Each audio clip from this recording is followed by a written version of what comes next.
ਅੱਜ ਆਪਾਂ ਜੀ ਲੈ ਕੇ ਹਾਜ਼ਰ ਹੋਇਆਂਗੇ ਸਬਜ਼ੀਆਂ ਬੀਜਣ ਵਾਸਤੇ ਡਰਿੱਲ। ਬਹੁਤ ਹੀ ਵਧੀਆ ਤਿਆਰ ਕੀਤੀ ਹੋਈ ਡਰਿੱਲ ਹੈ ਜੀ ਇਹਦਾ ਜੀ ਹੈ ਆਪਣਾ ਜ਼ੀਰੋ ਡਰਨ ਵਾਲੀ ਖੁਰਪੀ ਲੱਗੀ ਹੋਈ ਇਹਦੇ। ਬਹੁਤ ਹੀ ਵਧੀਆ ਤੱਪੜ ਵਾਹਣ ਦੇ ਵਿੱਚ ਵੀ ਇਹ ਆਰਾਮ ਨਾਲ ਗੁਜ਼ਾਰਾ ਕਰੂਗੀ ਇਹ।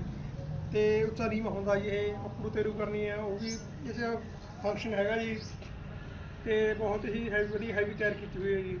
ਕਿਸੇ ਵੀਰ ਭਰਾ ਨੂੰ ਜ਼ਰੂਰਤ ਹੋਵੇ ਤਾਂ ਆਪਣੇ ਦਿੱਤੇ ਨੰਬਰਾਂ 'ਤੇ ਕਰੋ ਸੰਪਰਕ ਅਤੇ ਆਪਣੇ ਪੇਜ ਨੂੰ ਲਾਈਕ ਫੋਲੋ ਸ਼ੇਅਰ ਜ਼ਰੂਰ ਕਰਨਾ ਜੀ। ਧੰਨਵਾਦ।